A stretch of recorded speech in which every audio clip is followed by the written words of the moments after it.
Por un momento, detente y observa todo lo que está sucediendo en el mundo. Nos está Dios dando advertencias. Vemos a científicos promoviendo la noción del transhumanismo, que es la combinación de inteligencia artificial o máquinas con seres humanos. También tenemos expertos financieros advirtiendo sobre un colapso global inminente. Cada vez vemos más fenómenos extraños en los cielos y estamos presenciando la gran apostasía, con muchos alejándose de la fe. Podrían ser todas estas advertencias de que estamos en los últimos días. A lo largo de la historia, en cada ámbito de la vida, se han dado advertencias que no fueron atendidas. Antes de la crisis financiera global de 2008, hubo señales de advertencia de que el sector bancario no podría seguir operando de la manera en que lo hacía sin consecuencias. Se otorgaban préstamos a personas que obviamente no podrían pagarlos y eventualmente la economía colapsó. Las advertencias no fueron escuchadas. El Titanic, apodado el barco insumergible, el 15 de abril de 1912, colisionó con un iceberg y lo impensable sucedió. Y lo que sucede con los icebergs es que hay más de lo que se ve a simple vista. Hasta 9/10 partes de un iceberg están ocultas bajo la superficie. Para el Titanic, ese fue el lugar donde ocurrió el daño, bajo la superficie. Se informó ampliamente que el Titanic recibió múltiples advertencias antes de chocar con el iceberg. Algunos historiadores han reportado que el Titanic recibió hasta 5 advertencias de barcos cercanos que les advertían sobre la presencia de icebergs, pero una vez más, las advertencias no fueron atendidas. Estos son solo 2 eventos históricos en los que no se actuó sobre las advertencias. En alguna parte del mundo, alguien está siendo advertido sobre su salud. Si continúan comiendo lo que comen, si siguen sin hacer ejercicio, habrá consecuencias para su salud. En todos los ámbitos de la vida hay advertencias. En el lugar de trabajo, alguien está siendo advertido sobre su comportamiento, productividad o puntualidad. En la sociedad, alguien está siendo advertido de no exceder la velocidad al conducir. Tenemos advertencias por todas partes, pero hoy quiero hablarte de 5 advertencias en la Biblia que la mayoría de nosotros no tomamos lo suficientemente en serio, pero deberíamos. La primera advertencia es impactante e incómoda para la mayoría de las personas, pero no por ello deja de ser necesaria, porque es real.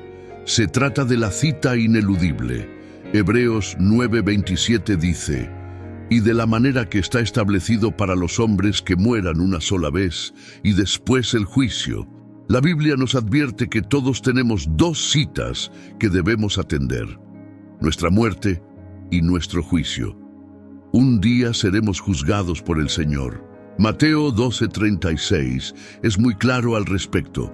Mas yo os digo que de toda palabra ociosa que hablen los hombres, de ella darán cuenta en el día del juicio. Un día estaremos delante de Dios cuando esta vida termine. No nos gusta pensar en ello, pero la Biblia lo menciona, así que deberíamos prestar atención. Un pastor dijo una vez: todos piensan que la eternidad está muy lejos, pero solo necesitas perder unos pocos latidos del corazón y ya estás allí. Y eso es cierto. La Biblia dice: mientras no sabéis lo que será mañana, porque ¿qué es vuestra vida? Ciertamente es neblina que aparece por un poco de tiempo y luego se desvanece. David dijo: enséñanos a contar bien nuestros días para que adquiramos un corazón sabio. Así que, a la luz de esta advertencia, mi mensaje para ti hoy es un recordatorio de que el tiempo es precioso, el tiempo es fugaz. Solo vives hoy. El ayer ya se fue y el mañana no está garantizado. Entonces, ¿qué mejor momento que ahora para estar en paz con Dios? ¿Qué mejor momento que ahora para aceptar a Jesucristo como tu Señor y Salvador? La segunda advertencia es lo que yo llamo la puerta de entrada. Cada individuo tiene un área en su vida que debe proteger con esmero, como si su vida dependiera de ello, porque así es. Proverbios 4:23 dice: sobre toda cosa guardada, guarda tu corazón, porque de él mana la vida. Entonces, ¿por qué es tan importante guardar tu corazón? El plan del enemigo es atacar tu corazón, infiltrarse en él para que estés consumido por todo, excepto por Dios.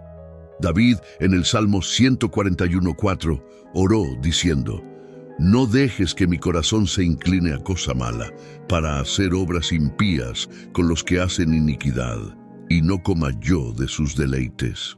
Verás, el corazón es un área de batalla, es el centro de todo lo que un creyente necesita proteger en su vida. Es el campo de batalla donde se libran todas las luchas entre el bien y el mal. En tu corazón se libra la batalla entre Dios y los ídolos terrenales. Esta lucha se manifiesta en el esfuerzo de despertar temprano para orar, quedarte despierto hasta tarde para dedicar tiempo a la oración, o pasar tiempo estudiando la palabra. Todos estos son asuntos que se resuelven en el corazón. La tercera advertencia está relacionada con la humildad. 1 Corintios 10:12 dice: así que el que piensa estar firme, mire que no caiga. La traducción amplificada lo pone de esta manera: por tanto, el que cree que está firme, inmune a la tentación, confiado en exceso y autocomplaciente, tenga cuidado de no caer en pecado y condenación. El momento en que crees que eres fuerte, que has logrado algo o alcanzado la grandeza, es en realidad el más vulnerable. Incluso diría que, para un cristiano, cuando llegas a un punto en el que te asombras de tus propios logros, talentos o éxitos, es peligroso, porque consciente o inconscientemente puedes pensar que no necesitas a Dios. Pero la Biblia dice que el orgullo precede a la caída. Satanás es un oportunista. En el momento en que te encuentras en lo alto y distraído, te lanzará un golpe o te hará tropezar. Así que cuando la Biblia dice: si crees que estás firme, ten cuidado de no caer, realmente está diciendo que siempre debes estar alerta, siempre en guardia. No te dejes llevar por las emociones, porque las emociones son engañosas. La cuarta advertencia es lo que yo llamo el pequeño destructor: la lengua, las palabras. Las palabras son una fuerza poderosa. Proverbios 6:2 dice: te has enlazado con las palabras de tu boca, has quedado atrapado con los dichos de tus labios. Si lees el libro de Santiago, él compara nuestra lengua con un fuego forestal y el fuego del infierno. El fuego causa daño y nuestras palabras también pueden causar daño. Las palabras que dices pueden destruir relaciones que has construido a lo largo de toda tu vida. Piensa en todos los grandes logros que la humanidad ha alcanzado en los últimos 2000 años, desde que Santiago escribió este libro.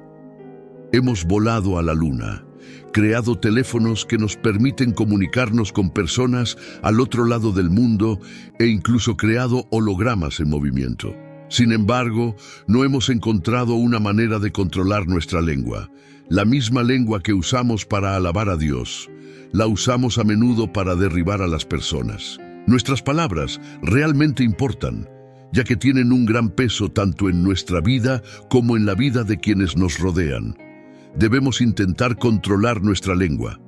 La última advertencia tiene que ver con tu círculo íntimo. 1 Corintios 15:33 dice: no os engañéis, las malas compañías corrompen las buenas costumbres. Igualmente, Proverbios 16:28 nos dice que el hombre perverso siembra discordia y el chismoso separa a los mejores amigos. Las personas que te rodean te afectarán. Esa es la advertencia que se nos da aquí. No hay dos caminos al respecto: los malos amigos, las personas que no son salvas, aquellos que no están en Cristo, te arruinarán espiritualmente. Ahora, esto no significa que no puedas tener interacción alguna con los no creyentes, pero sí significa que debes tener cuidado con quién permites que esté cerca de ti. Si les das acceso a tu vida, Las malas compañías corromperán tus buenas costumbres, provocarán conflicto y división, y un chismoso separará a los amigos más cercanos. Has sido advertido sobre cómo debes tratar con los que te rodean. Has sido advertido de que, sin importar cuán bueno creas que eres, estás en riesgo de ser corrompido si eliges mantener malas compañías a tu alrededor, si eliges mantener a personas pecaminosas cerca. En nuestro mundo actual, no solo hay maldad en cada esquina, no solo hay tentaciones por todas partes, sino que este mundo te proporciona muchas distracciones. Hay muchas cosas que compiten por nuestra atención a diario, y la verdad es que podemos fácilmente, y a veces, sin darnos cuenta, podemos perder el enfoque en lo que realmente importa en la vida. Por eso te animo a que tomes un momento para reflexionar si realmente estás viviendo para Jesucristo o si estás contento viviendo tu vida y simplemente colocando a Jesús junto a todo lo demás. La Biblia, en Hebreos 3:5, dice: «Si oyeréis hoy su voz, no endurezcáis vuestros corazones como en la rebelión». En relación a este tema de endurecer el corazón, Proverbios 28:14 dice: «Bienaventurado el hombre que siempre teme a Dios, pero el que endurece su corazón caerá en el mal». ¿Y qué significa tener un corazón endurecido? Significa ceguera espiritual, insensibilidad hacia la belleza y la gloria de Dios. Significa perseguir nuestros propios deseos en lugar de las cosas de Dios.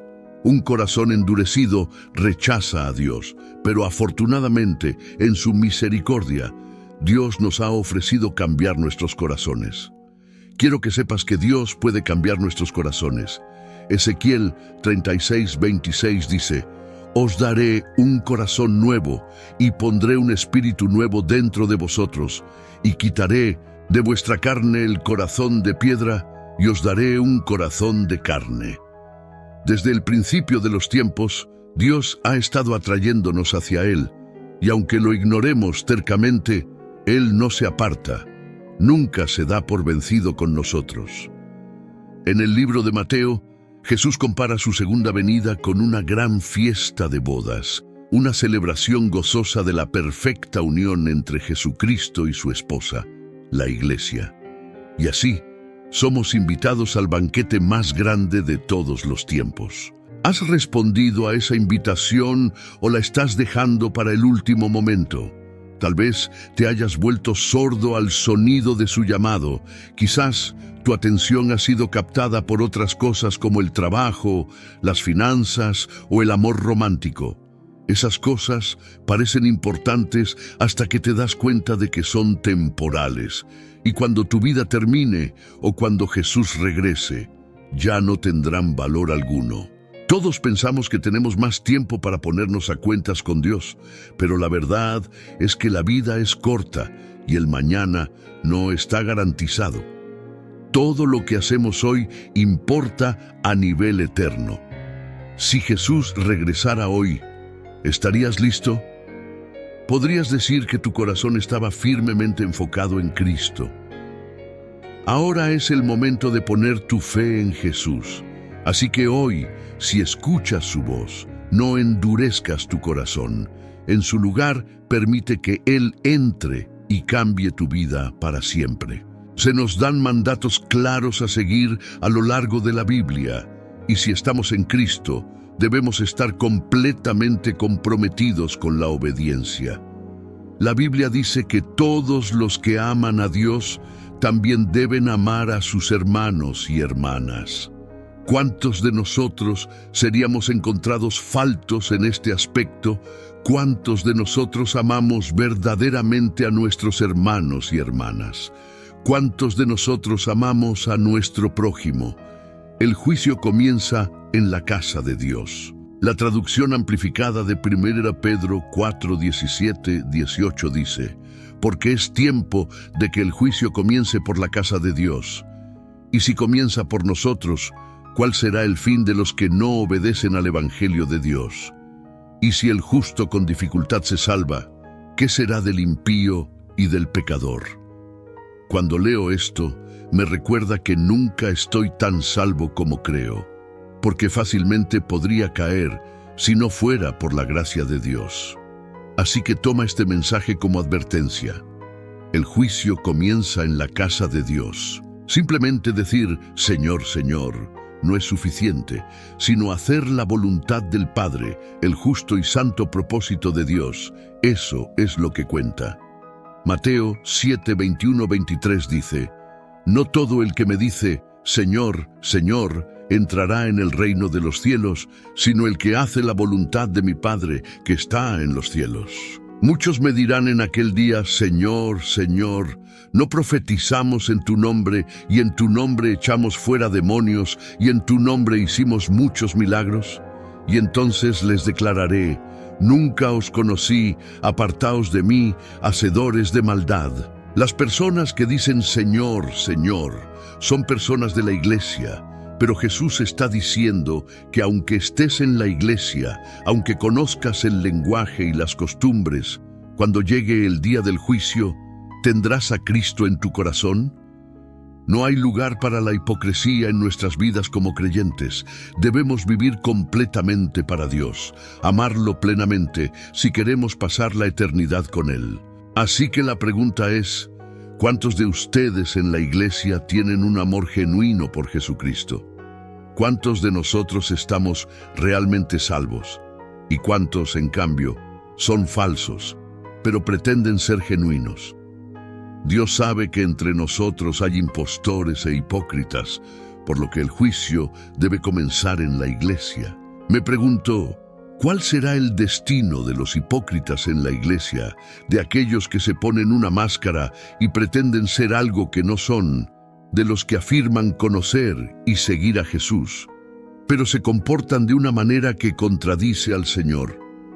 La Biblia dice en Mateo 6:1, guardaos de hacer vuestra justicia delante de los hombres, para ser vistos por ellos. De otra manera, no tendréis recompensa de vuestro Padre que está en los cielos. El versículo 5 dice, y cuando ores, no seas como los hipócritas, porque ellos aman orar en pie en las sinagogas y en las esquinas de las calles para ser vistos por los hombres. De cierto os digo que ya tienen su recompensa. No debes tener la impresión de que somos nosotros quienes podemos juzgar y determinar quién es un hipócrita, porque en última instancia es un asunto del corazón y solo Dios conoce el corazón. Pero debemos examinarnos y juzgarnos a nosotros mismos de manera que nos aseguremos de no ser los hipócritas mencionados en la Biblia. Así que el mensaje aquí es, examina tu corazón. Examinarnos a nosotros mismos es un mandato constante en la vida cristiana. A menudo es fácil caer en la rutina, en las costumbres religiosas, sin realmente detenernos a pensar si nuestras acciones están alineadas con la voluntad de Dios. Vivimos en un mundo que constantemente nos empuja hacia la superficialidad, hacia la autocomplacencia, y nos invita a ser partícipes de lo que es popular, de lo que otros hacen o de lo que nos hace sentir bien. Pero la vida del creyente no se trata de seguir lo que dicta la sociedad, sino de seguir los mandamientos de Dios. Uno de los desafíos más grandes que enfrentamos es la lucha diaria contra nuestra propia carne, nuestras propias debilidades. El apóstol Pablo lo expresa claramente en Romanos 7:19. Porque no hago el bien que quiero, sino el mal que no quiero, eso hago. Esta batalla interna entre nuestra naturaleza pecaminosa y el deseo de seguir a Cristo es una lucha constante. Es por eso que necesitamos estar vigilantes, no solo sobre nuestras acciones externas, sino también sobre lo que sucede en nuestro interior, en nuestro corazón. El corazón es donde todo comienza. Jesús lo explicó cuando dijo, del corazón salen los malos pensamientos, los homicidios, los adulterios, las fornicaciones, los hurtos, los falsos testimonios, las blasfemias. Mateo 15:19. Esto nos muestra que no basta con tener una apariencia de piedad o actuar de manera correcta delante de los demás, si nuestro corazón está contaminado. El Señor no se impresiona con nuestras buenas obras si provienen de un corazón endurecido, lleno de orgullo o vanidad. Él busca corazones contritos, humillados y sinceros. En los días de Jesús, los fariseos eran conocidos por su devoción a la ley. Cumplían cada mandamiento, cada ritual, pero Jesús los llamó sepulcros blanqueados. Mateo 23:27, porque por fuera parecían justos, pero por dentro estaban llenos de hipocresía y maldad. Este es un recordatorio para nosotros hoy. Podemos asistir a la iglesia, servir, orar en público, pero si nuestros corazones están lejos de Dios, todo lo demás es en vano. El cristianismo no es una religión de apariencias, sino una relación genuina con el Creador que transforma desde dentro hacia afuera. Dios desea que lo amemos con todo nuestro corazón, toda nuestra mente y todas nuestras fuerzas. Deuteronomio 6:5. Pero ¿cómo podemos decir que amamos a Dios cuando nuestro corazón está dividido? Muchas veces, sin darnos cuenta, dejamos que otras cosas tomen el lugar que solo Dios debería ocupar en nuestra vida. Estas cosas no siempre son malas en sí mismas. Pueden ser nuestras carreras, nuestras familias, nuestros pasatiempos o incluso nuestro ministerio. Sin embargo, cuando permitimos que cualquiera de estas cosas tenga mayor prioridad que nuestra relación con Dios, estamos cometiendo idolatría. Y aquí es donde surge otro desafío. ¿Cómo sabemos si estamos realmente poniendo a Dios en primer lugar? La respuesta se encuentra en cómo pasamos nuestro tiempo y en qué dedicamos nuestra energía. Si decimos que Dios es nuestra prioridad, pero no pasamos tiempo con Él en oración, en la lectura de su palabra, o no buscamos su guía en nuestras decisiones, estamos engañándonos a nosotros mismos. Jesús dijo: «Donde esté vuestro tesoro, allí estará también vuestro corazón». Mateo 6:21. Así que, ¿dónde está nuestro tesoro? ¿Está en las cosas temporales de este mundo o en las cosas eternas de Dios? La Biblia también nos advierte sobre los peligros del amor al mundo. En Juan 2:15 nos dice: «No améis al mundo, ni las cosas que están en el mundo. Si alguno ama al mundo, el amor del Padre no está en él». Aquí, el apóstol Juan no se refiere al mundo físico, sino al sistema corrupto y caído que se opone a Dios. Vivimos en una sociedad que glorifica el éxito material, el placer instantáneo y el individualismo. Estos valores del mundo pueden infiltrarse en nuestras vidas de manera sutil, alejándonos de la simplicidad y la devoción pura a Cristo. Un corazón dividido es uno que trata de servir a dos amos, y Jesús dejó claro que esto no es posible. Ninguno puede servir a dos señores, porque o aborrecerá al uno y amará al otro, o se apegará al uno y despreciará al otro. Mateo 6:24. Es por eso que debemos examinar constantemente nuestras prioridades y nuestros deseos. No podemos ser cristianos solo de nombre. Necesitamos ser cristianos en nuestro estilo de vida, en nuestras decisiones diarias, en cómo tratamos a los demás y en cómo manejamos nuestras bendiciones y dificultades. Otra área clave que debe ser examinada es cómo respondemos a la corrección de Dios.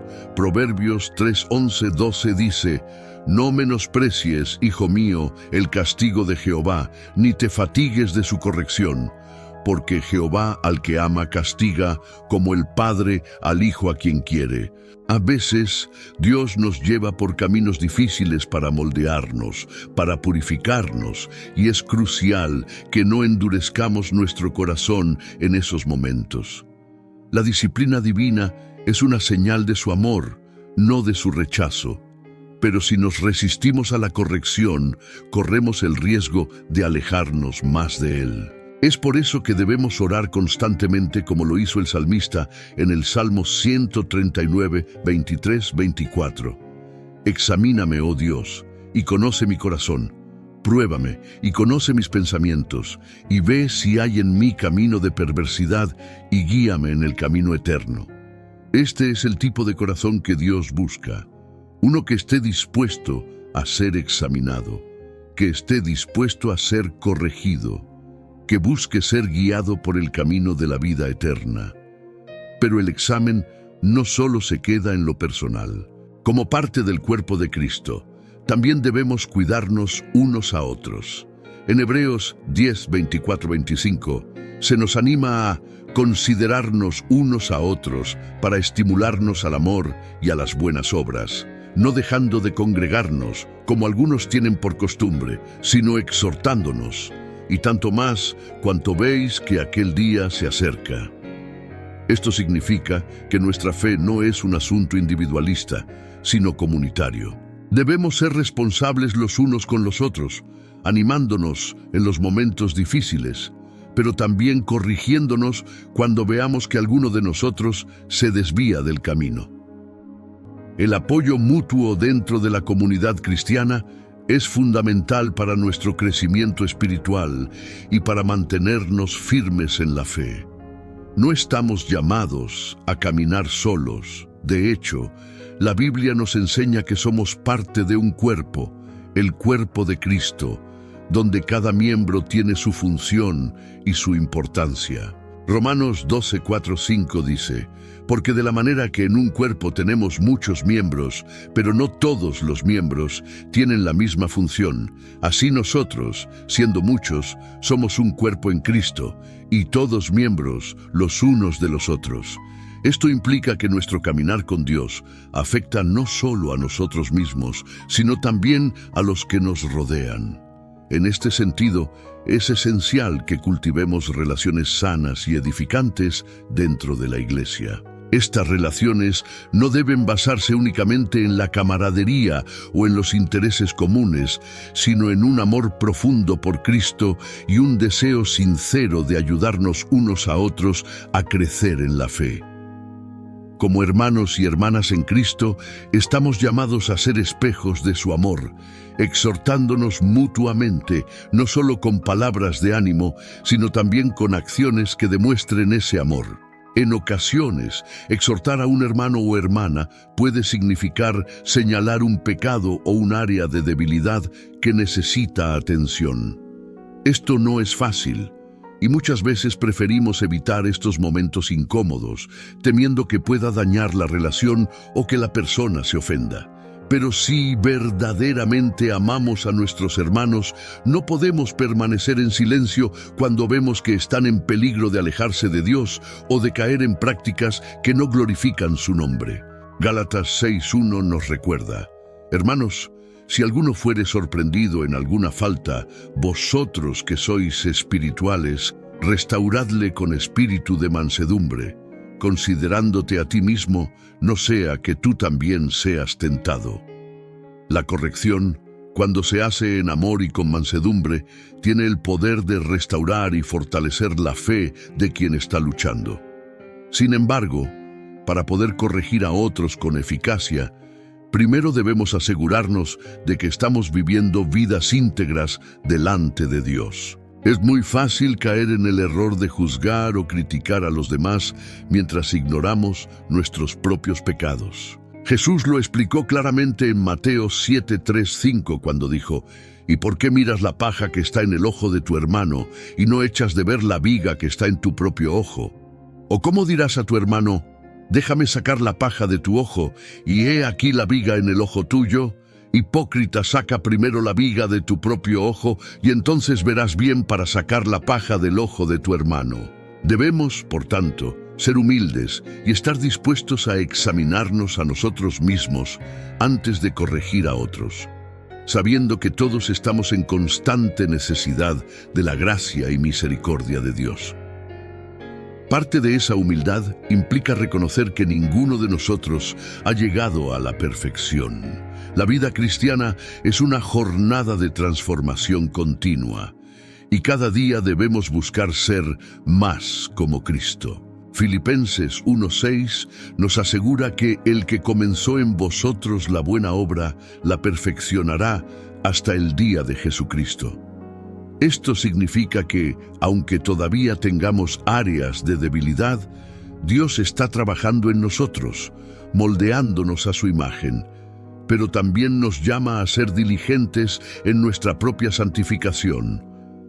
2 Corintios 7:1 dice: Así que, amados, puesto que tenemos tales promesas, limpiémonos de toda contaminación de carne y de espíritu, perfeccionando la santidad en el temor de Dios. A medida que Dios obra en nuestras vidas, Él nos llama a ser luz en el mundo.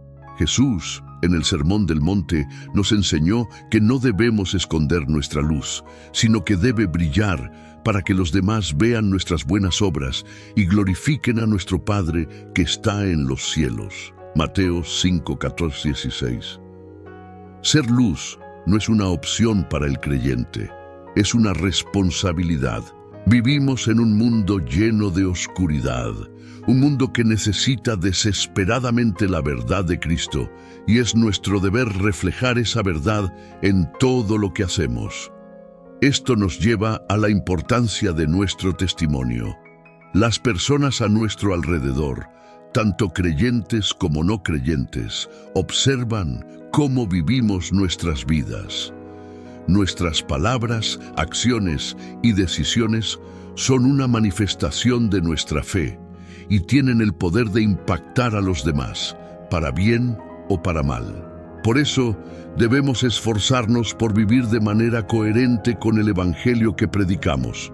1 Pedro 2:12 nos exhorta: manteniendo buena vuestra manera de vivir entre los gentiles, para que, en lo que murmuran de vosotros como de malhechores, glorifiquen a Dios en el día de la visitación, al considerar vuestras buenas obras. Este llamado a ser luz y a mantener un buen testimonio no significa que no enfrentaremos oposición.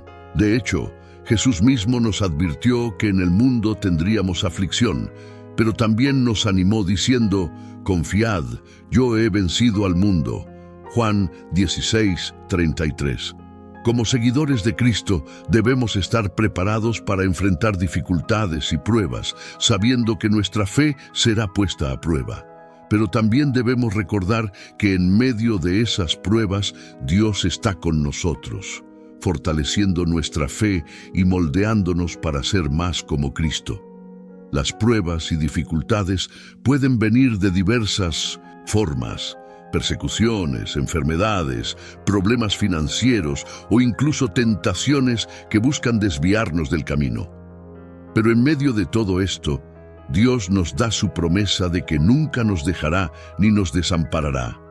Hebreos 13:5. En los momentos de mayor debilidad es cuando más debemos aferrarnos a esa promesa, confiando en que Él es fiel para sostenernos y llevarnos a través de cada tormenta.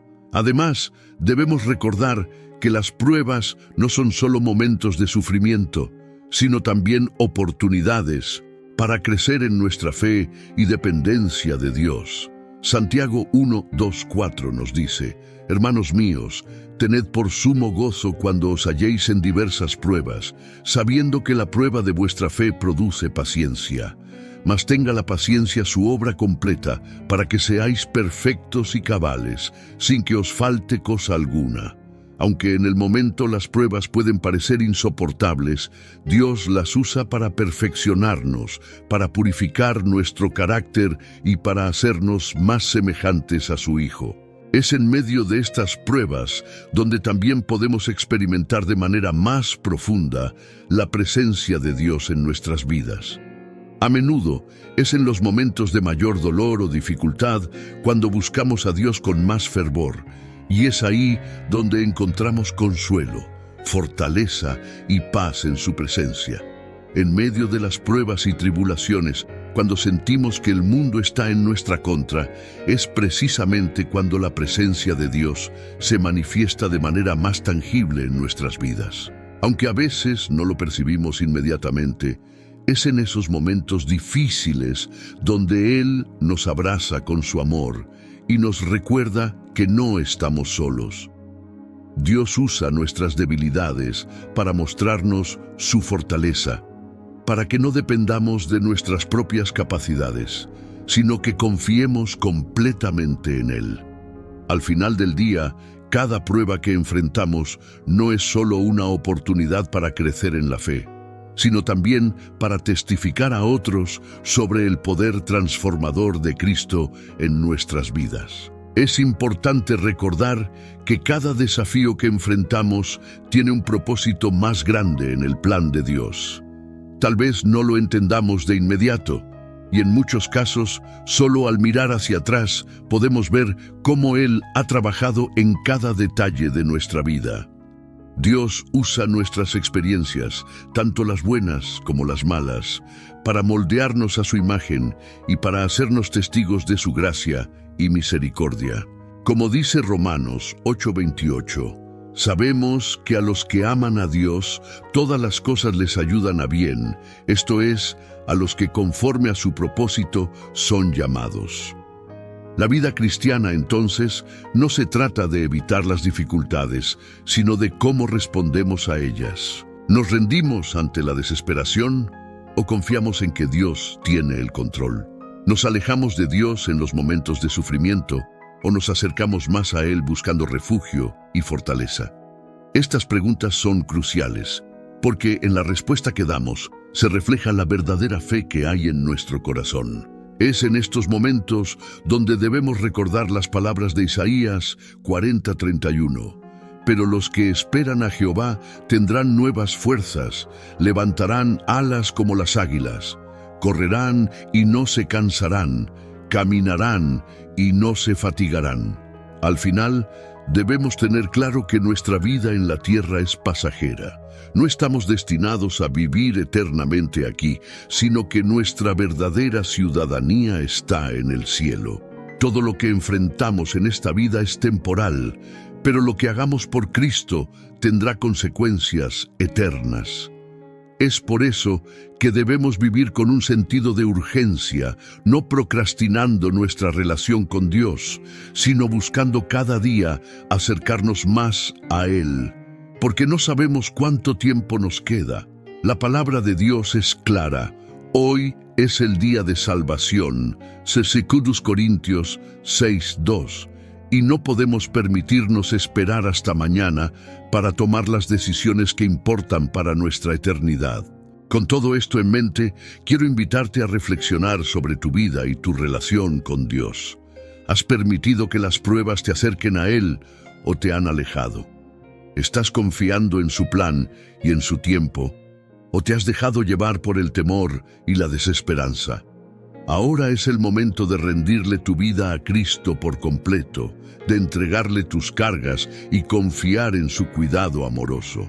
Si esta historia te ha tocado de alguna manera, te invito a dejar un comentario sobre lo que has aprendido y cómo te ha impactado.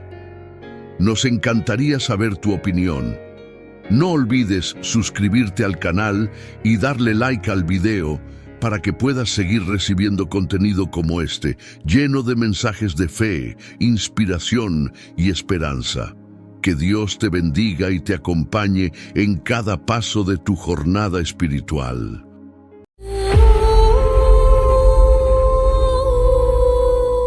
¿Por qué Jesús tuvo que encontrarse con Moisés y Elías en el monte de la Transfiguración? Algunos lugares en la tierra parecen sobrenaturales, como si estuvieran cerca del cielo. El monte de la Transfiguración es uno de ellos. Sentían como si la línea entre nuestro mundo y lo divino desapareciera por un corto tiempo. Es uno de los eventos más místicos en el Nuevo Testamento. Imaginen esto. 3 discípulos, Pedro, Santiago y Juan, son llevados a una montaña alta por Jesús. No están seguros de lo que les espera en la cima, pero al llegar presencian una visión más allá de la imaginación. Jesús, el hombre que conocían, de repente se vuelve radiante, brillando como el sol. Como si esto no fuera lo suficientemente sorprendente, 2 grandes figuras del pasado, Moisés y Elías, aparecen a su lado conversando con él como viejos amigos. Fue transfigurado ante ellos, su rostro brillaba como el sol y sus ropas se volvieron blancas como la luz. Mateo 17:2. Pero, ¿qué pasaría si les dijera que esta montaña guarda secretos, no solo para Pedro, Santiago y Juan, sino para todos nosotros? Vamos a sumergirnos en la historia de este evento sobrenatural y descubrir los mensajes más profundos que esta experiencia radiante en la cima de la montaña tiene para cada uno de nosotros hoy. Jesús no era el humilde maestro o sanador a los que estaban acostumbrados. Este era Jesús brillando con una radiante divinidad. Era como si el cielo mismo hubiera roto y estuviera mostrando su gloria justo allí en esa montaña. Moisés y Elías eran figuras que habían vivido siglos antes, y sin embargo, allí estaban, conversando con Jesús como si fueran viejos amigos. Esto fue una señal poderosa de que Jesús estaba íntimamente conectado con la gran historia y las profecías de Israel. Y tan repentinamente como todo había comenzado, terminó. La nube se levantó, Moisés y Elías se habían ido y Jesús volvió a su apariencia normal. Pero los discípulos nunca olvidarían ese día. Habían visto un destello de la verdadera gloria de Jesús, una pista de quién era realmente, el Hijo Divino de Dios. Descendieron de la montaña un poco aturdidos y abrumados. Sin embargo, Jesús les dio órdenes estrictas de no contarle a nadie lo que habían visto hasta después de su resurrección. Obedecieron, pero se quedaron con preguntas ardientes en sus corazones, reflexionando sobre lo que la visión realmente significaba y lo que la referencia de Jesús a su resurrección implicaba. Pedro, siempre impulsivo, interviene. Señor, es bueno que estemos aquí. Si lo deseas, haré 3 refugios, uno para ti, otro para Moisés y otro para Elías. Mateo 17:4. Quizás Pedro, en su emoción, quisiera preservar este momento, creando un recordatorio permanente de esta asamblea divina. Pero el clímax aún estaba por venir. Mientras aún estaba hablando, una brillante nube los cubrió y una voz desde la nube dijo: «Este es mi Hijo, a quien amo. Con él estoy muy complacido. Escúchenlo». Mateo 17:5. La voz del cielo recuerda otro momento. El bautismo de Jesús, donde se hizo una proclamación similar, Mateo 3:17. Esta afirmación no deja dudas sobre la identidad y misión de Jesús. Al descender, Jesús les instruyó que mantuvieran esta visión en secreto hasta después de su resurrección, mostrando que, aunque la transfiguración fue un anticipo de su gloria, la historia completa aún tenía que desplegarse con su muerte y resurrección. Guardaron el asunto para sí mismos, discutiendo qué significaba resucitar de entre los muertos. Mateo 17:1. Moisés fue un humilde pastor que fue elegido por Dios para liderar a los israelitas fuera del cautiverio en Egipto. Sin embargo, como todos los humanos, Moisés no era inmune a la muerte. A pesar de su papel fundamental y su estrecha relación con Dios, no pudo entrar en la tierra prometida debido a una desobediencia anterior.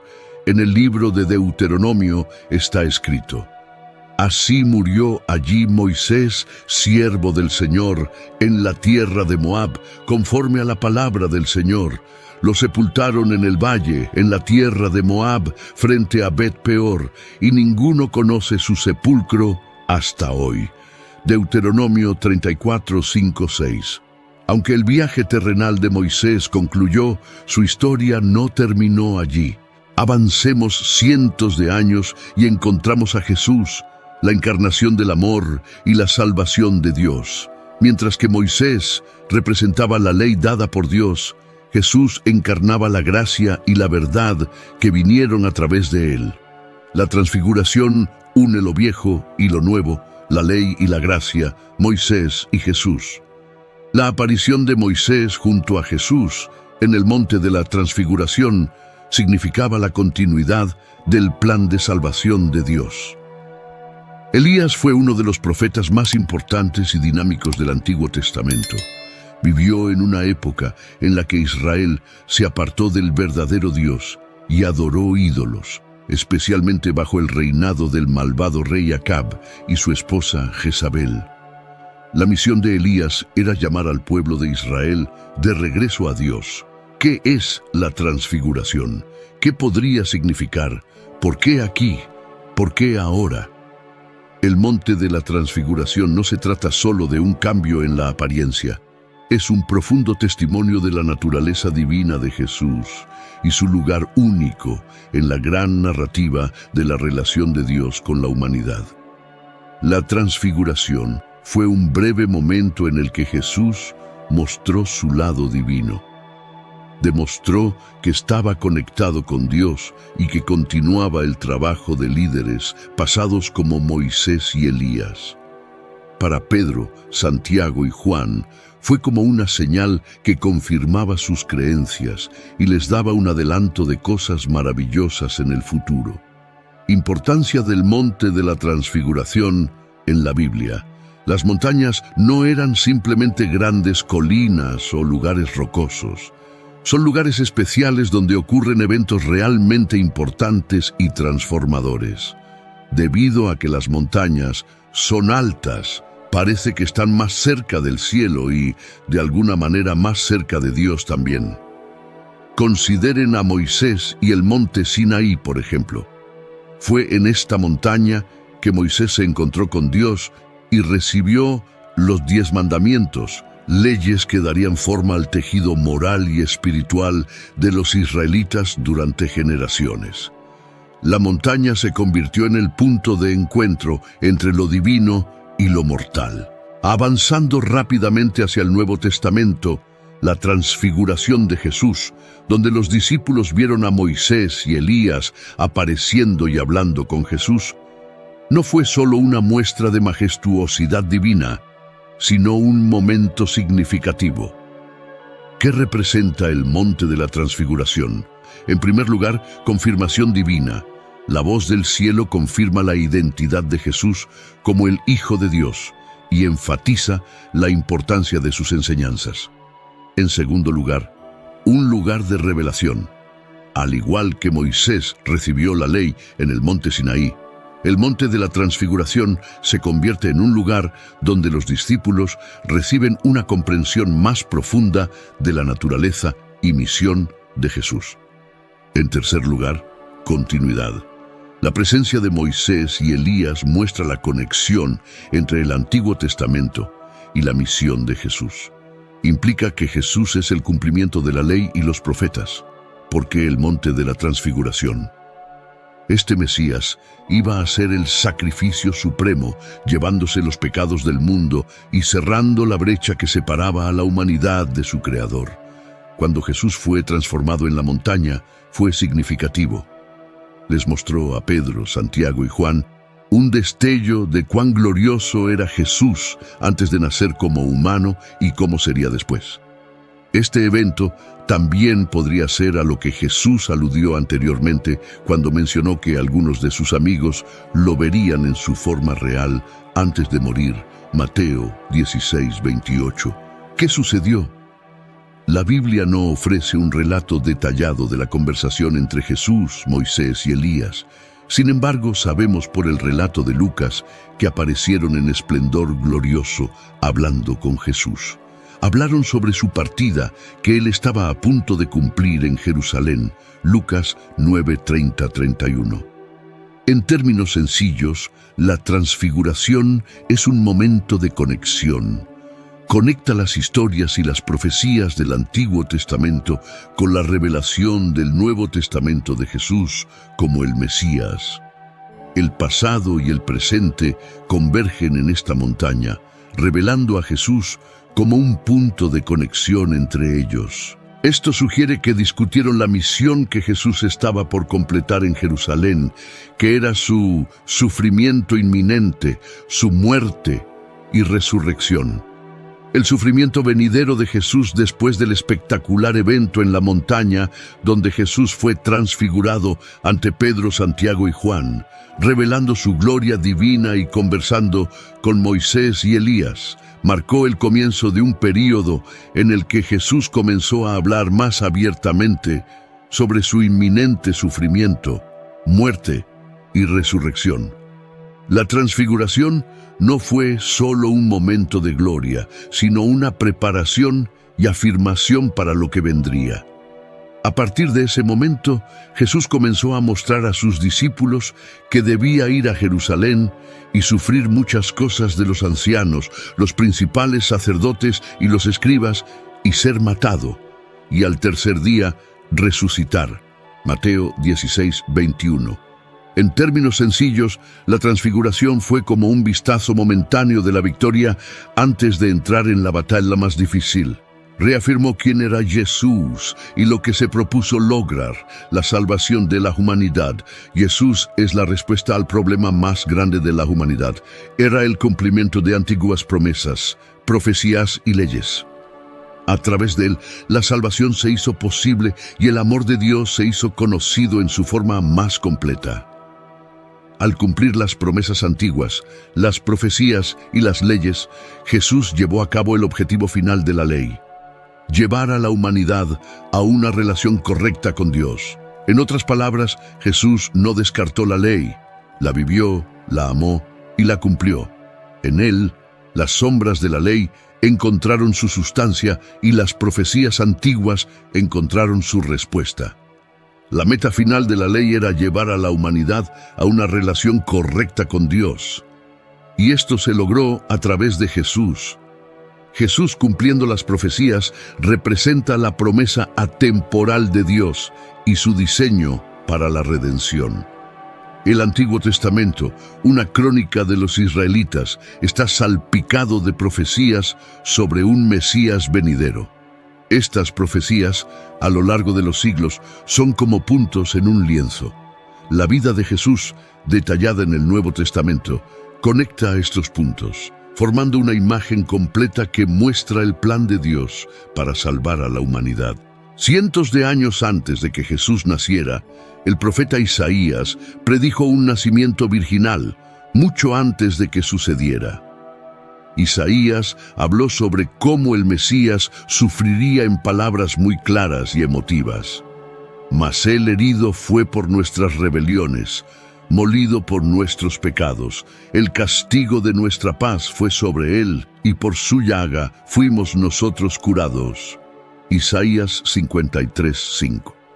La transfiguración se presenta como un testimonio notable de la misión extraordinaria de Jesús y una vislumbre en los reinos celestiales. Fue un momento en el que la naturaleza divina y la gloria de Jesús quedaron al descubierto, proporcionando un anticipo del esplendor que le esperaba después de la resurrección y la majestuosidad que se revelará en su segunda venida. La transfiguración proporcionó una instantánea del estado resucitado de Jesús y sugirió la gloria de su segunda venida. Esto no fue solo un milagro, fue una revelación, fue una promesa de lo que está por venir. Un mundo transformado donde el Salvador reinará en una gloria radiante. Este evento no se trata solo de una transformación gloriosa. La presencia de Moisés y Elías, que representan la ley y los profetas respectivamente, fue simbólica. Ilustró que Jesús era la culminación de todo lo que había sido profetizado y anticipado. La voz del Padre desde los cielos declaró: «Este es mi Hijo amado, en quien tengo complacencia. Escúchenlo». Mateo 17:5. Este respaldo divino estableció firmemente la misión de Jesús en la tierra. La voz del cielo no solo afirmó la identidad de Jesús, nos dio una directiva: escucharlo. En un mundo lleno de voces y distracciones, la transfiguración nos insta a priorizar las enseñanzas y palabras de Jesús. Él es la palabra viva, la fuente definitiva de verdad y sabiduría. Al seguir este llamado, nos alineamos con el propósito divino y la verdad. En términos sencillos, la transfiguración es un faro de esperanza que ilumina el camino para todos los creyentes. Nos asegura un futuro glorioso, confirma el papel sin igual de Jesús en la gran trama de la redención y nos insta a anclar nuestras vidas en sus enseñanzas.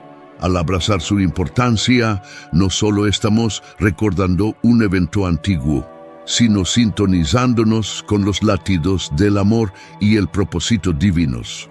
Oremos. Padre Celestial, venimos ante ti hoy recordando el glorioso momento en el monte de la Transfiguración, donde tu luz radiante brilló tan vívidamente sobre nuestro Salvador Jesucristo. Señor, así como Pedro, Santiago y Juan fueron testigos de esta manifestación divina, también nosotros buscamos destellos de tu gloria en nuestra vida diaria. Abre nuestros ojos, querido Padre, para reconocer los momentos divinos que pones ante nosotros, ya sea tan inspiradores como la cima de una montaña, o tan sutiles como un susurro tranquilo en el silencio. Permite que tu palabra nos guíe en todo lo que hacemos, resonando con la voz que dijo: «Este es mi Hijo amado, en quien tengo complacencia. Escúchenlo». Mateo 17:5. Mientras enfrentamos los desafíos de nuestro viaje diario, ayúdanos a llevar las lecciones e inspiraciones de la montaña a los valles de nuestra vida cotidiana. Que la luz de la transfiguración de Cristo ilumine el camino que tenemos por delante, disipando las sombras de la duda, el miedo o la incertidumbre. Gracias, Padre, por la seguridad de que tu gloria no se limita a experiencias en la cima de la montaña, sino que está presente en cada momento, esperando que lo reconozcamos y abracemos. Que nosotros, como Jesús, seamos transformados y transfigurados en tu presencia, llegando a ser cada vez más como Él. En el poderoso nombre de Jesucristo, nuestro Señor y Salvador, oramos. Amén. Queridos amigos, esperamos que hayan sido conmovidos por la profundidad y la belleza de la historia que compartimos hoy sobre la transfiguración de Jesús, Moisés y Elías. Esta experiencia divina en el monte de la Transfiguración no solo reveló la gloria de Cristo, sino que también mostró su conexión con las Escrituras antiguas, resaltando su misión de redimir a la humanidad. Ahora queremos escuchar de ustedes. En los comentarios a continuación, compartan lo que aprendieron de esta increíble historia. ¿Cómo los impactó? ¿Qué mensajes o lecciones sacaron de esta experiencia transformadora? No olviden dejar un me gusta si disfrutaron de esta narrativa, y si aún no están suscritos a nuestro canal, hagan clic en el botón de suscripción para no perderse futuros videos llenos de conocimiento e inspiración. Estamos aquí para llevar más luz y comprensión a sus vidas. Agradecemos por ver, por participar y por ser parte de nuestra comunidad. Sigan buscando la verdad, el amor y la sabiduría, y recuerden siempre escuchar la voz de Cristo, como fue proclamado en el monte de la Transfiguración. Hasta la próxima vez, que la paz y la gracia estén con todos ustedes.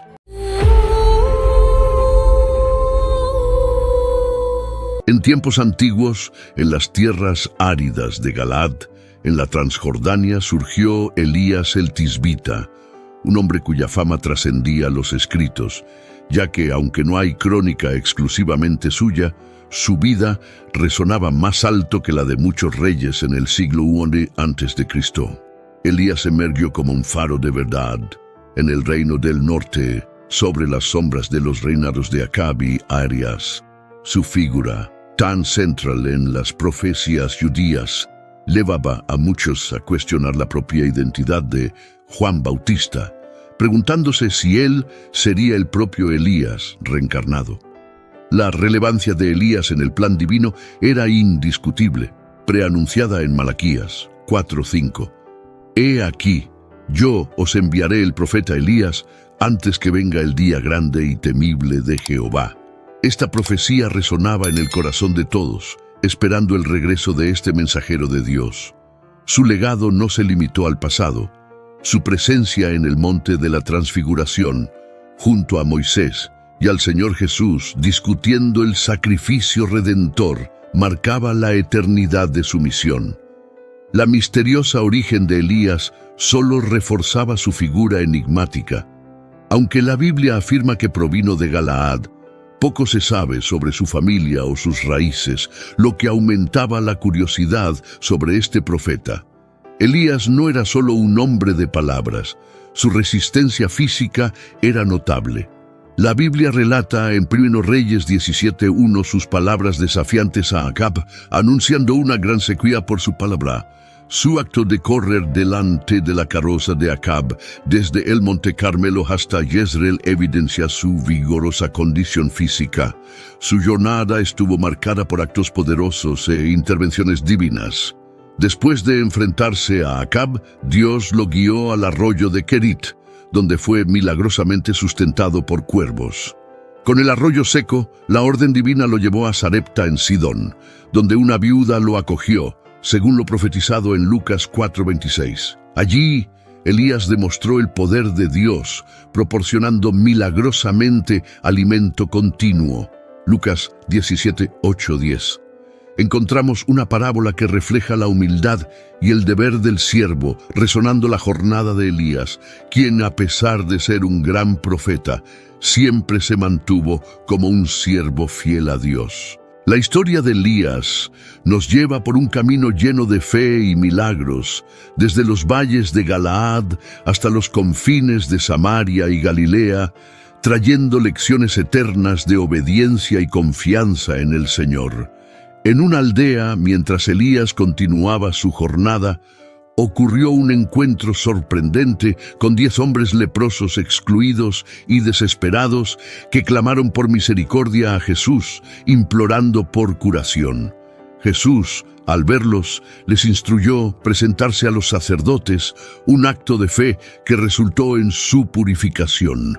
Entre los sanados, un samaritano, reconociendo el milagro, regresó glorificando a Dios y agradeciendo a Jesús, evidenciando la universalidad de la gracia divina. Al llegar a Sarepta, Elías encontró a una viuda enfrentando la escasez. Sus últimos recursos de harina y aceite estaban casi agotados. Elías, sin embargo, llevó un mensaje de esperanza, pidiéndole primero un pan y prometiendo que los suministros durarían hasta el regreso de las lluvias. Esta promesa probó la fe de la viuda, colocándola ante una elección entre el miedo y la confianza en Dios. El hijo de la viuda, sin embargo, enfermó gravemente y en medio de la aflicción, Elías, movido por la compasión y la confianza en el poder de Dios, actuó. Intercedió por el niño llevándolo a su habitación. Elías clamó a Dios extendiéndose sobre el niño en un acto de súplica intensa. El milagro ocurrió. La vida regresó al niño y la madre, testificando el poder de Dios a través de Elías. Reconoció en él a un verdadero hombre de Dios, cuyas palabras reflejaban la verdad divina. Este acto reafirmó la misión de Elías y demostró la misericordia de Dios incluso en las circunstancias más dolorosas. La fe de la viuda fue restaurada y el milagro sirvió como testimonio de la presencia y poder de Dios. En el Monte Carmelo, Elías enfrentaría otro desafío. La tierra estaba asolada por la sequía y Dios instruyó a Elías a presentarse ante Acab, prometiendo enviar lluvia sobre la tierra. Este momento preparaba el escenario para uno de los enfrentamientos más dramáticos entre la verdadera fe y la idolatría. Al mismo tiempo, Acab enfrentaba una gran hambruna en Samaria. Obadías, un devoto seguidor del Señor, desempeñaba un papel crucial protegiendo a los profetas de Dios del asesinato ordenado por Jezabel. Elías, sabiendo de los riesgos, se dirigió valientemente para cumplir la orden divina. La narrativa de Elías nos lleva por un camino lleno de fe y desafíos. Cada episodio, desde la provisión milagrosa en la casa de la viuda hasta el inminente enfrentamiento en el Monte Carmelo, revela un patrón de dependencia y confianza en Dios, marcando a Elías como uno de los grandes profetas de Israel, cuya vida fue un testimonio del poder y la fidelidad de Dios. Mientras la tierra sufría bajo la severa sequía, Acab y Obadías, en un intento desesperado de salvar lo que quedaba de sus rebaños, dividieron las tierras en busca de pasto. Cada uno esperaba encontrar algo de hierba en el curso de su búsqueda. Obadías se encontró inesperadamente con Elías, reconociendo al profeta y expresando su temor. Sabía de los esfuerzos de Acab para encontrar a Elías y temía las consecuencias de anunciar la presencia del profeta. Obadías, un hombre de fe desde la juventud, reveló a Elías cómo había protegido a los profetas del Señor, arriesgando su vida ante la ira de Jezabel. Su lealtad a Dios era inquebrantable, pero el miedo a represalias por parte de Acab era palpable. Sin embargo, Elías aseguró a Obadías que se presentaría ante Acab. Esta promesa representaba más que un encuentro, era un enfrentamiento de fe, un preludio para un desafío mayor que estaba por venir en el Monte Carmelo. Obadías, obedeciendo a Elías, fue al encuentro de Acab y anunció la presencia del profeta. Acab, al encontrar a Elías, lo confrontó acusándolo de ser la causa de los problemas de Israel. Elías refutó con firmeza, señalando que la verdadera causa de los males del país era la idolatría y la desobediencia a Dios. Elías propuso un desafío decisivo en el Monte Carmelo: reunir a todo Israel, incluidos los 450 profetas de Baal y los 400 profetas de Asera, para que el pueblo decidiera a quién serviría verdaderamente, al Señor o a Baal. En el Monte Carmelo, ante una multitud dividida en su fe, Elías confrontó al pueblo con una elección clara: seguir al Señor o de Baal. Su mensaje era directo, desafiando al pueblo a tomar una decisión definitiva. La prueba sería simple pero poderosa. Se prepararían 2 becerros, uno para los profetas de Baal y otro para Elías. Pero solo el verdadero Dios respondería con fuego del cielo. El pueblo, al darse cuenta de la seriedad del desafío, aceptó la prueba. Elías instruyó a los profetas de Baal a elegir y preparar su becerro, invocando a sus dioses para encender el fuego. Este momento era crucial, no solo una prueba de la fuerza divina, sino un enfrentamiento entre la verdadera fe y las prácticas idólatras que habían corrompido a Israel. Los profetas de Baal, desesperados, clamaron a su Dios desde el amanecer hasta el mediodía, pero sus oraciones quedaron sin respuesta. En medio del silencio, recurrieron a rituales extremos, marcando sus cuerpos con cortes en la esperanza de una manifestación divina. Elías, al observar la inutilidad de sus esfuerzos, los provocó sugiriendo que Baal podría estar ocupado o distante. El desespero de los profetas de Baal creció, pero ni sus voces elevadas ni sus rituales de autoflagelación evocaron respuesta alguna. Entonces, Elías llamó al pueblo para que se acercara. Ante todos, reconstruyó el altar del Señor, que estaba roto y olvidado, utilizando 12 piedras que representaban las 12 tribus de Israel. Elías reafirmó la unidad y la herencia espiritual del pueblo. Preparó su sacrificio con cuidado, colocando la leña y el becerro cortado. Luego ordenó que se derramara agua sobre el altar, no una, sino 3 veces, saturando completamente el sacrificio y la leña, haciendo el desafío aún más impresionante. En el momento del sacrificio, Elías oró al Señor. Su oración no era solo por una respuesta sobrenatural, sino también para que los corazones del pueblo se volvieran nuevamente hacia Dios. Entonces, el fuego del Señor descendió, consumiendo el holocausto, la leña, las piedras e incluso el agua en la zanja. Ante este milagro, el pueblo, en reverencia, reconoció la soberanía del Señor, exclamando al unísono: «El Señor, Él es Dios». En un acto de justicia divina, Elías ordenó que los profetas de Baal fueran llevados al arroyo Quizón, donde fueron ejecutados. Este acto simbolizaba la erradicación de la idolatría y la restauración del compromiso de Israel con el Señor. Después del triunfo en el Monte Carmelo, Elías anunció a Acab la llegada de la lluvia. Mientras Acab se retiraba, Elías subió a la cumbre del Carmelo. Humildemente se postró en oración, esperando la señal de la lluvia prometida. Después de 7 intentos de su siervo de avistar alguna señal en el cielo, finalmente apareció una pequeña nube.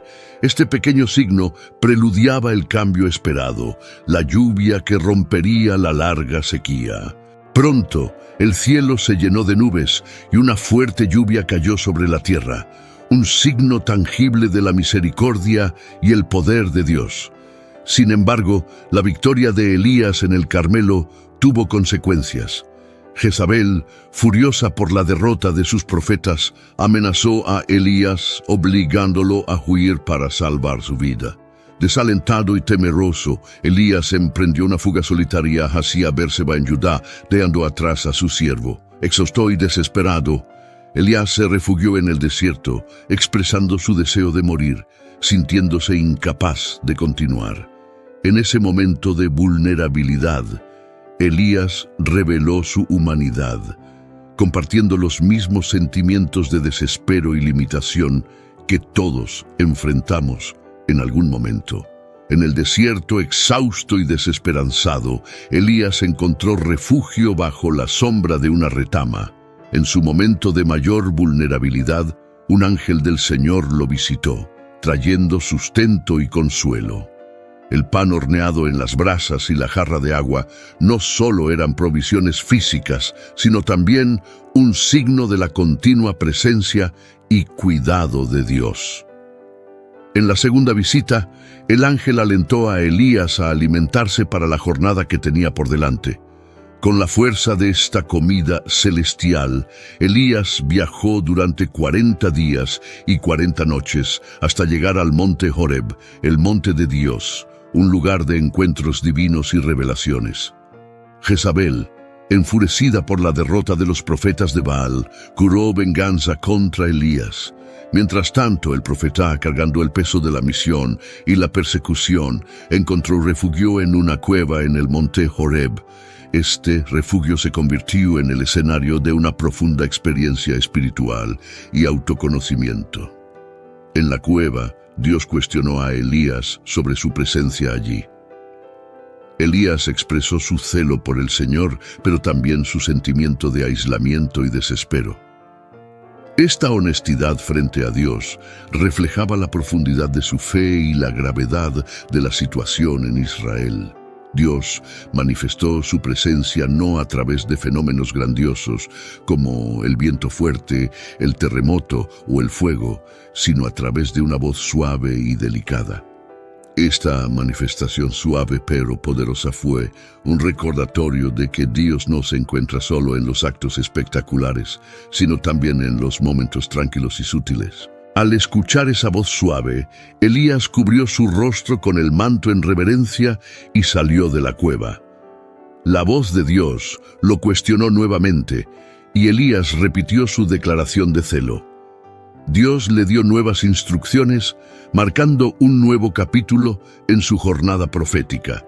Dios orientó a Elías a regresar al desierto de Damasco y ungir a Hazael como rey de Siria, Jehú como rey de Israel y Eliseo como su sucesor profético. Este acto simbolizaba no solo la continuidad de la misión de Elías, sino también el plan divino en marcha para Israel. Dios también reveló a Elías que había un remanente fiel en Israel, 7,000 personas, que no se habían doblado ante Baal. Esta revelación fue una fuente de consuelo y esperanza para Elías, recordándole que no estaba solo en su lucha por la fidelidad a Dios. En el monte Sinaí, Elías fue transformado por la revelación de Dios. Recibió no solo instrucciones específicas, sino también la garantía de que la misión de Dios continuaría más allá de su vida. Con esta nueva perspectiva, Elías partió para cumplir las órdenes divinas. Su primera tarea fue encontrar a Eliseo, hijo de Safat, que estaba arando el campo. Al arrojar su manto sobre Eliseo, Elías señalizó la transferencia del llamado profético. Eliseo, reconociendo la gravedad de ese momento, dejó sus quehaceres para seguir a Elías, marcando el inicio de una nueva era profética en Israel. Después de ser llamado por Elías, Eliseo demostró un profundo respeto por sus raíces y origen. Pidió permiso para despedirse de sus padres, un gesto que simbolizaba tanto la gratitud como la transición hacia su nueva vida como profeta. Elías, comprendiendo la profundidad de ese momento, lo permitió. Que Eliseo siguiera su corazón. Realizó un gesto simbólico de despedida al sacrificar los bueyes con los que araba y compartir la carne con la gente, marcando así el fin de su antigua vida y el inicio de su jornada como siervo de Dios. La visita de Elías a Eliseo no fue solo un encuentro casual, sino un momento de transformación. Al aceptar el manto de Elías, Eliseo se comprometió a seguir un camino de dedicación y servicio al Señor, una decisión que daría forma al resto de su vida. Mientras tanto, Eliseo viajó a Damasco, donde Ben-Hadad, el rey de Siria, estaba gravemente enfermo. El rey, ansioso por conocer el desenlace de su enfermedad, envió a Hazael con regalos para Eliseo, buscando una palabra del Señor. Este encuentro entre Eliseo y Hazael estaba lleno de significado profundo y consecuencias futuras para Siria e Israel. Al encontrarse con Hazael, Eliseo transmitió un mensaje ambiguo. Ben-Hadad se recuperaría de la enfermedad, pero eventualmente moriría. Este enigma revelaba no solo el futuro del rey, sino también la complejidad de los designios de Dios y el papel que Hazael desempeñaría en ellos. Al ver el futuro a través de Hazael, Eliseo lloró, anticipando el sufrimiento que Hazael infligiría al pueblo de Israel. Esta visión conmovió profundamente a Eliseo.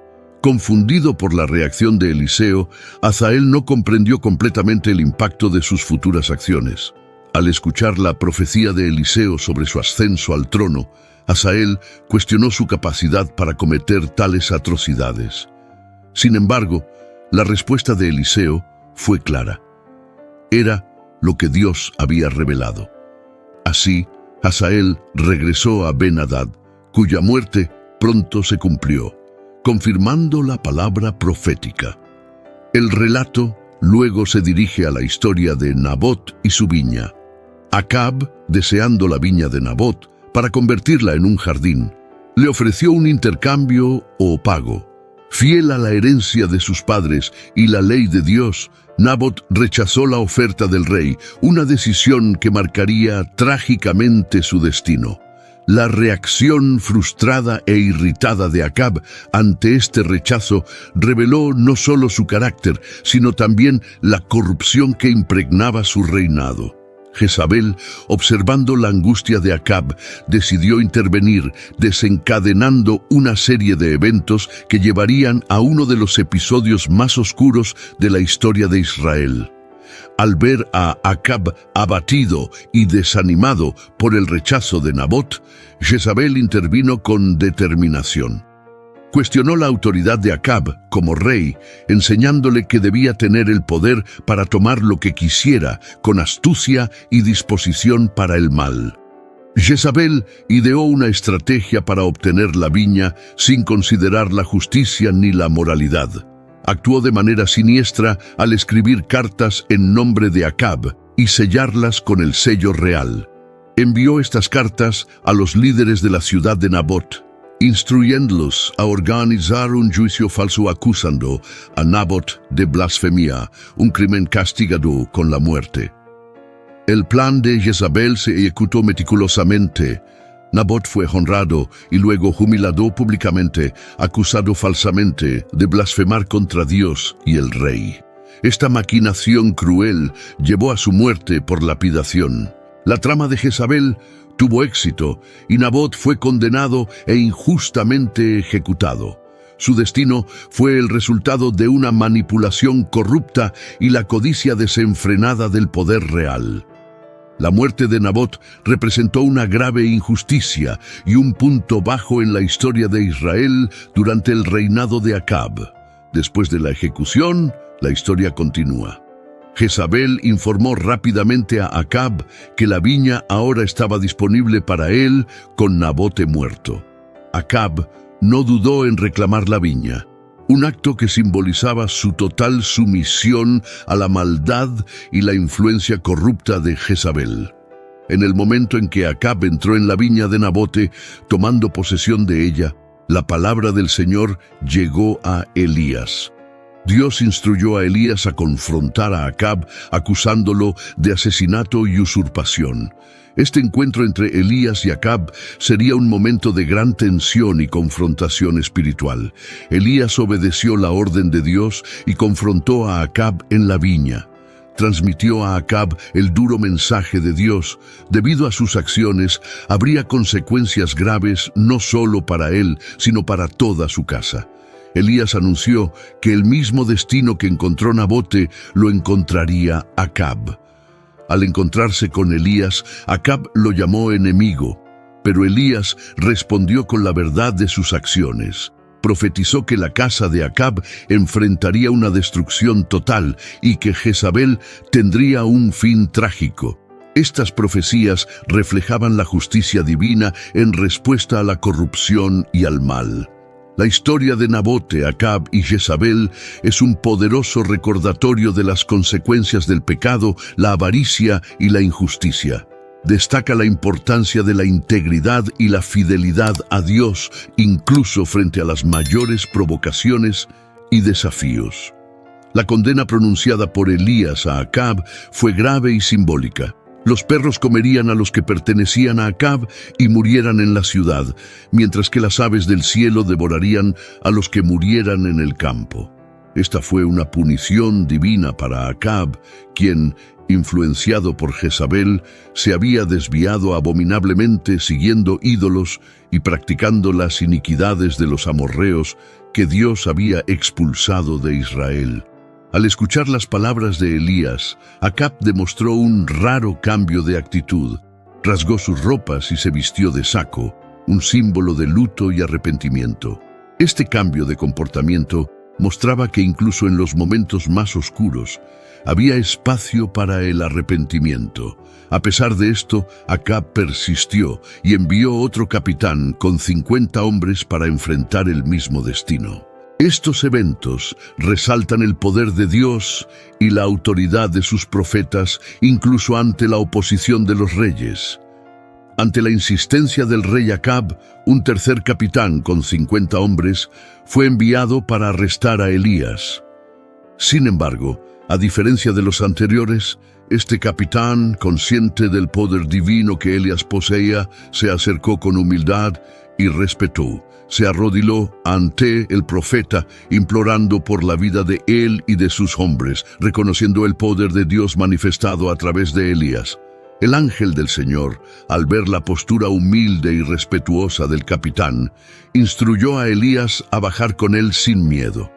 Este momento demostró que la humildad y el reconocimiento del poder de Dios pueden cambiar el curso de los acontecimientos, incluso en situaciones de confrontación y tensión. La historia de la codicia de Acab por la viña de Nabote y la manipulación de Jezabel para obtenerla retrata un escenario de injusticia y corrupción.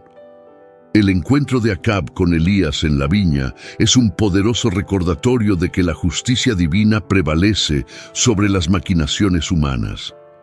La respuesta de Dios al arrepentimiento de Acab fue un aplazamiento del mal que estaba destinado a caer sobre su casa.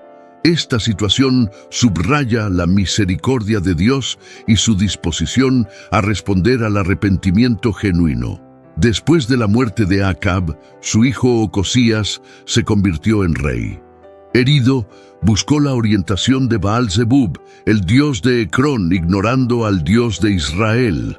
Elías fue instruido por un ángel a confrontar a los mensajeros del rey, cuestionando su decisión de buscar consejo en dioses paganos. Elías transmitió el mensaje de Dios a los mensajeros. Ocosías no se recuperaría de su enfermedad, sino que moriría. Esta predicción fue un juicio directo sobre la falta de fe del rey y su búsqueda de orientación fuera del Señor. Cuando los mensajeros regresaron a Ocosías con el mensaje de Elías, el rey preguntó sobre la identidad del hombre que les había hablado.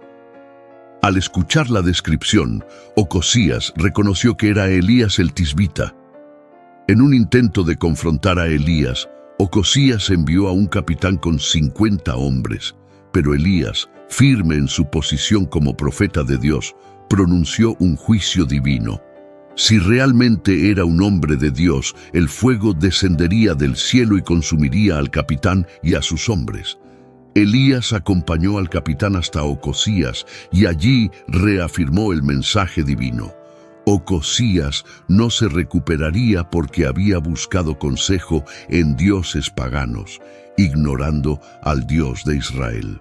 Ocosías, sin un heredero, murió según la palabra del Señor pronunciada por Elías, y Jeroboam ascendió al trono. El reinado de Ocosías, marcado por la idolatría y la desobediencia a Dios, dejó un legado de advertencia.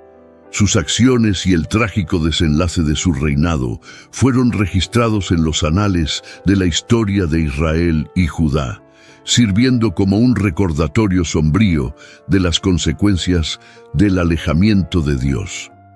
La historia de Ocosías es un ejemplo claro de cómo las elecciones de los líderes pueden impactar no solo sus propias vidas, sino también el destino de todo un pueblo. Su muerte marcó el final de un período turbulento en Israel, abriendo paso a una nueva era bajo el reinado de Jeroboam. La narrativa de Elías y Ocosías nos recuerda una verdad profunda. Un discípulo no es mayor que su maestro, ni un siervo mayor que su señor. Las acciones de Ocosías, al buscar consejo en dioses falsos, reflejan los errores de su padre Acab, demostrando un patrón de desobediencia y rebeldía que se repitió a lo largo de su reinado. El enfrentamiento entre Elías y los mensajeros de Ocosías destaca la autoridad y el poder de los verdaderos profetas de Dios.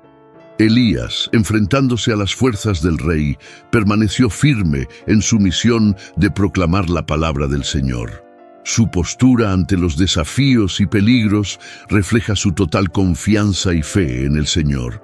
Sus acciones, aunque a veces severas, estaban alineadas con la justicia divina y demostraban la seriedad con la que Dios ve la idolatría y la desobediencia. En el capítulo final de la jornada terrenal de Elías, él y Eliseo viajaron juntos desde Gilgal. Sabiendo que sería llevado al cielo, Elías instruyó a Eliseo a quedarse en Gilgal, pero Eliseo, dedicado y leal, se negó a dejar a su maestro. Él sabía que Elías sería llevado por Dios, y su devoción lo llevó a acompañar a Elías en cada etapa de su jornada final. En Betel, los hijos de los profetas, conscientes del destino inminente de Elías, se acercaron a Eliseo cuestionando su decisión de seguir a Elías. Eliseo, consciente de lo que estaba por suceder, les pidió silencio, demostrando su respeto y serenidad ante el momento sagrado que se aproximaba. La jornada continuó hacia Jericó, donde nuevamente los hijos de los profetas se acercaron a Eliseo con la misma pregunta. Con la misma firmeza, Eliseo reiteró su intención de quedarse al lado de Elías hasta el final. Cuando llegaron al Jordán, Elías realizó un milagro al golpear las aguas con su manto, dividiendo el río y permitiendo que ambos cruzaran en tierra seca. Este acto fue un poderoso símbolo del poder de Dios actuando a través de Elías. En la orilla opuesta del Jordán, Elías le preguntó a Eliseo qué deseaba antes de ser llevado al cielo. Eliseo, buscando continuar, el legado de su maestro llevó a Eliseo a pedir una porción doble del espíritu de Elías, reflejando su aspiración de ser un siervo fiel de Dios, al igual que Elías lo fue. Cuando Elías fue llevado al cielo en un torbellino dentro de un carro de fuego tirado por caballos de fuego, Eliseo observó la escena con admiración y pesar. La partida de Elías marcó el fin de una era y el comienzo del ministerio de Eliseo. Después de la ascensión de Elías, Eliseo rasgó sus propias ropas en dos, simbolizando el fin de su aprendizaje y el inicio de su propio ministerio como profeta principal de Israel. La travesía por el Jordán, la ascensión de Elías y la solicitud de Eliseo de una porción doble del espíritu de Elías son eventos llenos de simbolismo y significado. Representan la continuidad del trabajo de Dios a través de sus profetas y la transición del manto profético de una generación a la siguiente. Después de la ascensión de Elías, Eliseo regresó solo, llevando consigo el manto de su maestro. Al cruzar el Jordán, Eliseo demostró que el espíritu de Elías reposaba sobre él, señalando que la misión profética de Elías continuaría a través de él. En Jericó, los hijos de los profetas reconocieron la autoridad espiritual de Eliseo, acercándose a él con respeto y reverencia, confirmando que el espíritu de Elías estaba con Eliseo. A pesar del reconocimiento de Eliseo como sucesor de Elías, los hijos de los profetas buscaron a Elías, y aunque Eliseo conocía el destino de su maestro, finalmente cedió a su solicitud. Sin embargo, la búsqueda fue infructuosa, confirmando la ascensión de Elías al cielo. La profecía de Elías sobre la casa de Acab encontró su cumplimiento en el reinado de Jehú. Utilizando las palabras proféticas de Elías como justificación, Jehú erradicó por completo la casa de Acab, cumpliendo el juicio divino sobre esa familia. Su campaña para purificar Israel de la influencia de la casa de Acab resultó en cambios significativos y purificación en Israel. La historia de Elías y Eliseo, así como las acciones de Jehú, muestran cómo Dios trabaja a través de sus profetas e instrumentos elegidos para cumplir sus propósitos y juicios. También destacan la importancia de la fidelidad a Dios y las consecuencias de la apostasía y la idolatría. La vida y el ministerio de Elías fueron una lucha entre la verdadera adoración al Señor y la idolatría de Baal durante el reinado de Acab. La adoración a Baal, la divinidad de Tiro, especialmente promovida por Jezabel, hija del rey de Tiro y Sidón, marcó el reinado de Acab. El enfrentamiento en el Monte Carmelo fue decisivo, llevando a la nación de Israel a una elección entre el verdadero Dios y Baal. La historia destaca la impotencia de Baal y la supremacía del Dios de Israel, revelando su poder en el Monte Carmelo. La posterior huida de Elías al Monte Horeb reforzó el mensaje de la soberanía de Dios. El encuentro entre Acab y Elías resaltó que había un Dios en Israel superior a Baal-Zebub de Ecrón. Elías, como profeta, representó consistentemente el poder y la realidad del único Dios verdadero.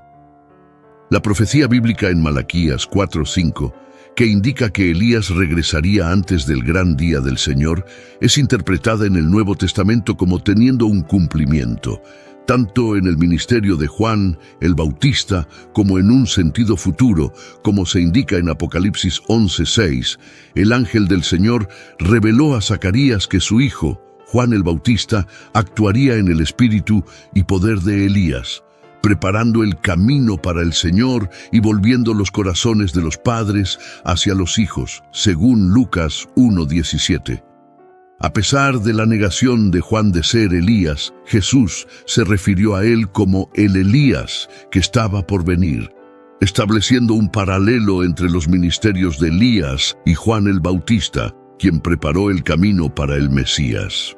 Cuando le preguntaron a Juan sobre su identidad, afirmó ser la voz del que clama en el desierto, alineándose con la profecía de Isaías. Sin embargo, los fariseos cuestionaron su autoridad para bautizar, ya que no se identificaba como el Cristo, Elías ni el profeta prometido.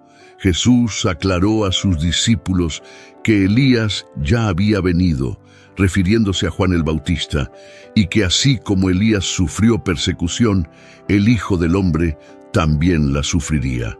La figura de Elías fue tan significativa que algunos judíos consideraron a Jesús como su reencarnación, evidenciando la fuerte expectativa mesiánica y la asociación de Elías con la venida del Mesías.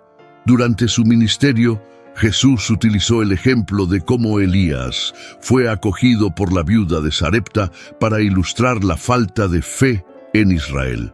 Además, Elías apareció en la escena de la transfiguración, reforzando su importancia en la tradición judeocristiana como precursor del Mesías y un poderoso profeta de Dios.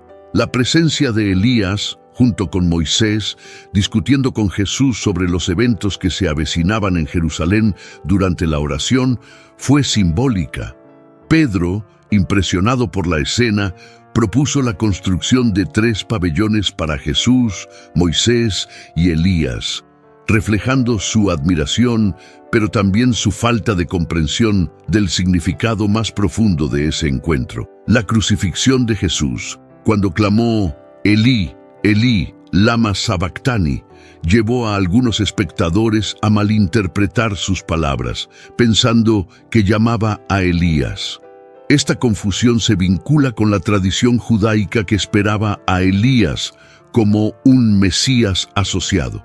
La reacción de los espectadores en la crucifixión, ofreciendo vinagre a Jesús y esperando ver si Elías vendría a salvarlo, refleja las creencias y expectativas en torno a Elías como un salvador o intercesor en momentos de desespero.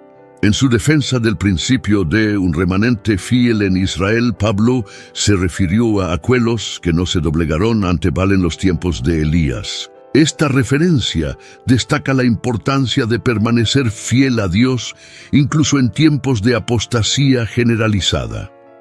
La vida de Elías, marcada por momentos de valentía y vulnerabilidad humana, ilustra la dualidad de la experiencia humana. El poder de actuar valientemente y la tendencia al miedo y la duda. Su huida de Jezabel después de la amenaza de muerte revela su humanidad, pero también la fidelidad de Dios al proteger y sostener a sus siervos. La oración de Elías para que no lloviera y luego para que lloviera nuevamente demuestra el poder de la oración eficaz. Elías, descrito como alguien con una naturaleza similar a la nuestra, es un ejemplo de cómo la fe ferviente y la oración pueden llevar a intervenciones divinas extraordinarias. Más que un líder religioso, Elías fue un patriota dedicado a la nación de Israel. Su celo por el servicio a Dios estuvo acompañado de una genuina preocupación por el bienestar y la dirección espiritual de su pueblo. Su legado como profeta va más allá de sus actos milagrosos, extendiéndose a su profundo amor por Israel y su devoción incansable a Dios.